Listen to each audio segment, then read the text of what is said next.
Sabemos que existen diferentes tipos de hongos. Sin embargo, la mayoría de las veces se nos llega a olvidar que las levaduras también pertenecen al reino fungi. Se encuentran en las hojas de las plantas, en las flores, en la piel e inclusive en los intestinos de animales de sangre caliente. Su función consiste en fermentar los hidratos de carbono y a partir de ahí aplicar las funciones necesarias a los sectores que lo requieran. Sin más escalas, vayamos con el maestro Fernando von Rosas a que nos platique más sobre las levaduras en su sección Desde la Barra. ¿Cómo están, amigos? Ya estamos de nueva cuenta desde la barra aquí en Cóctel de la Ciencia con el maestro Fernando von Rosas. Ustedes recordarán que en el programa anterior platicábamos un poquito sobre la cerveza y sobre estas bebidas que surgen a raíz de las levaduras. Y se mencionó este término de las levaduras, pero lo dejamos un poquito inconcluso, nada más ahí en mención. Platíquenos, maestro, ¿qué es eso de las levaduras y cómo surge de ahí pues lo que es el alcohol y las bebidas alcohólicas? Sí, mira, la levadura es un microorganismo. Y es un microorganismo que, como todos los seres vivos, tiene que comer, tiene que respirar, tiene que desechar lo que no le sirve. Y en ese sentido, la levadura tiene una característica de que ella come azúcares, que pueden ser azúcares sencillos, como la glucosa, la maltosa, la sacarosa, o azúcares complejos como el almidón. Y ella, como parte de comer eso, saca energía y saca materiales para reconstruirse, repararse, y expulsa lo que a ella no le sirve o sus desechos. Algo similar a los humanos. Cuando respiramos, nosotros del aire tomamos el oxígeno, ese oxígeno nos sirve para muchos procesos biológicos, pero como parte de esto tenemos que desechar dióxido de carbono. Pues la levadura hace lo mismo y junto con el dióxido de carbono también desecha alcohol, que ese alcohol, que químicamente sería el etanol, que es un alcohol de 2 carbonos y es el alcohol que es potable o es para consumo humano, tiene un efecto antiséptico en las bebidas. Por eso se hizo el gusto de tratar de conservar el agua de forma apta para consumo humano a través de que la levadura produjera algo de alcohol y la mantuviera lista para ser ingerida sin problemas de salud. Esto, además de los procesos de alegría o de felicidad que pueda traer, más que nada es un producto que tiene que ver con sanidad, con inocuidad del agua. Entonces de ahí lo de salud cada vez que brindamos.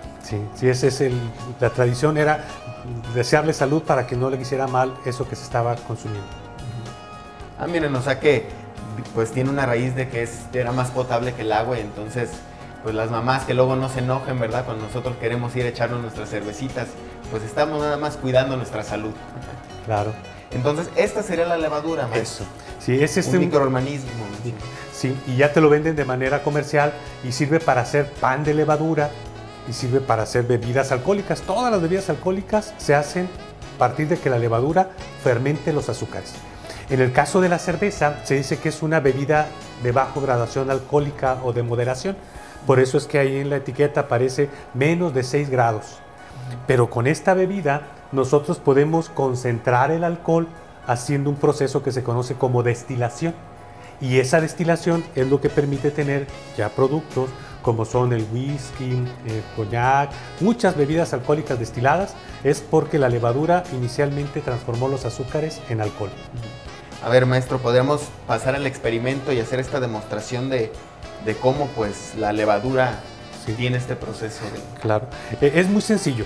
Lo único que tienes que hacer es, esta levadura, una fracción, ponerla en un recipiente, el cual lo vamos a hidratar con agua para que se active. Ahorita esa te la venden como levadura seca, la cual en esa situación no tiene nada de actividad biológica y no convierte los azúcares en alcohol. Si ya con el agua se empieza a activar la levadura, si nosotros le agregamos azúcar, como puede ser el azúcar de mesa, la que le echamos al café en las mañanas, esto le va a servir de alimento y de esa manera estos azúcares se empiezan a convertir en alcohol. También se puede sustituir, o además del azúcar de mesa, agregarles algún cereal. En el caso de la cerveza, por tradición, la cebada ha sido el cereal del cual se sacan los azúcares con los cuales la levadura va a generar esa transformación de los azúcares en alcohol, ¿sí? Con solo juntarlos y mezclarlos, nosotros tenemos ya un caldo de cultivo en donde podemos conseguir que la levadura empiece a activarse y a transformar los azúcares en alcohol, ¿sí? Eso sería lo único necesario. Mira, aquí tengo una probeta donde previamente se pusieron estos ingredientes y se ve cómo se ha incrementado el volumen o el tamaño en base al dióxido de carbono que se produce por la levadura, quiere salir, es atrapado por las proteínas del cereal, en este caso usamos trigo, y ese trigo hace que se tenga el dióxido de carbono atrapado. Pero si tú lo hueles, vas a ver que va a oler a pan de levadura o a masa de pan de levadura, o esto es lo que huele cuando vas a una cervecería en donde se esté fermentando las harinas para transformarlas en alcohol y que posteriormente se genere la cerveza. Y tiene, pues ustedes pueden ver como la textura de pues, la espuma incluso que veíamos en el experimento del programa anterior. Y entonces, ¿esto de aquí sale la cerveza, maestro? ¿Ya sabe a cerveza no. esto? Esto sería para producir el alcohol y el dióxido de carbono. El color y sabor característico de la cerveza lo da una flor que se llama la flor del lúpulo, que tiene resinas que le dan este sabor amargo que facilitan lo que es la hidratación bucal. Uno cuando tiene mucha sed, y sobre todo en tiempo de calor o cuando hace mucho deporte, es muy común que tomas agua, sientes que el estómago lo tienes ya lleno de agua, pero en la boca tienes una sensación de sequedad. En el caso del lúpulo, por la acidez y por las resinas, actúa como un agente humectante que propicia la salivación y te quita esa sensación de sed, de resequedad que a veces traemos en la boca, sobre todo cuando se hace mucho ejercicio o hace mucho calor.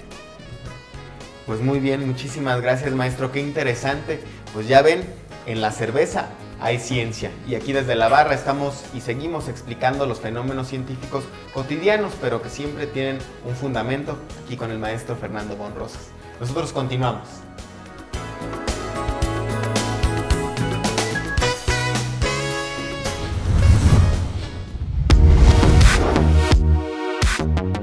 Es increíble darnos cuenta cómo los seres humanos estamos formados por partículas muy pequeñas, pero que por sí mismas realizan las tres funciones vitales: nutrición, relación y reproducción. Las células nos permiten tener un control dentro de nuestro cuerpo, que nos mantiene en un equilibrio constante para realizar todas nuestras actividades, como respirar, crecer o digerir los alimentos. Es por ello que se necesita una atención especial y una investigación profunda para entender estos peculiares elementos que están hospedados dentro de nuestro organismo. Vayamos ahora, sin más precedentes, a conocer qué es la biología celular con el doctor Eugenio Pérez Molfe en nuestra sección Grandes Mezclas.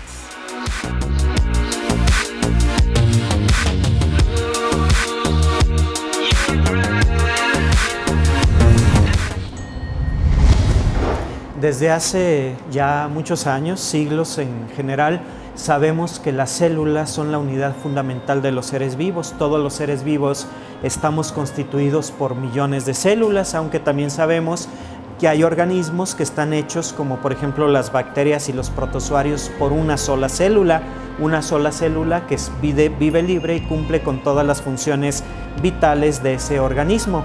Sin embargo, los organismos más complejos como nosotros, pues integramos muchos tipos celulares diferentes, y ha sido hasta tiempos muy recientes cuando empezamos a entender realmente cómo funcionan las células, cómo es que las células pueden funcionar y pueden cumplir con todas esas funciones y pueden mantener vivo a un organismo.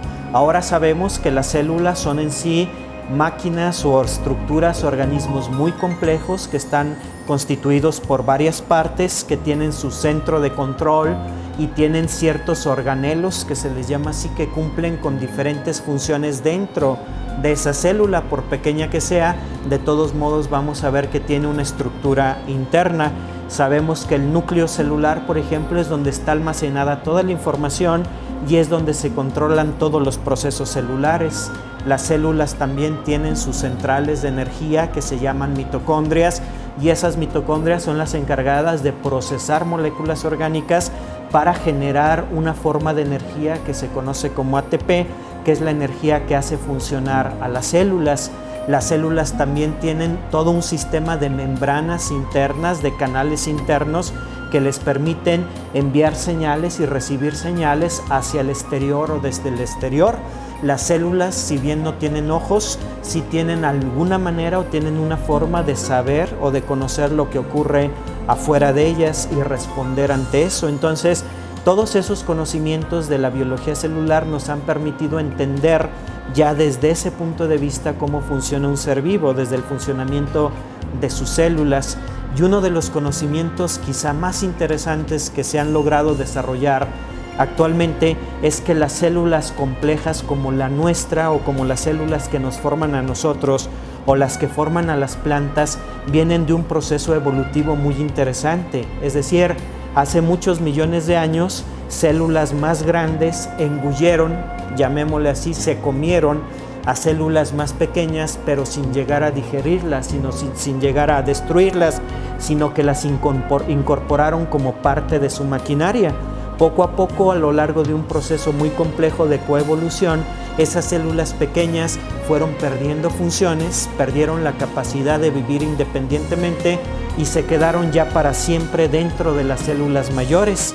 Y de esa forma las células que tenemos ahora, las que vemos, las que tenemos en nuestro cuerpo, en realidad son la mezcla de células de diferente origen. Por ejemplo, lo que conocemos como mitocondrias, que son las centrales de energía de las células, hace millones de años eran organismos independientes, eran como bacterias que fueron tomadas por células más grandes.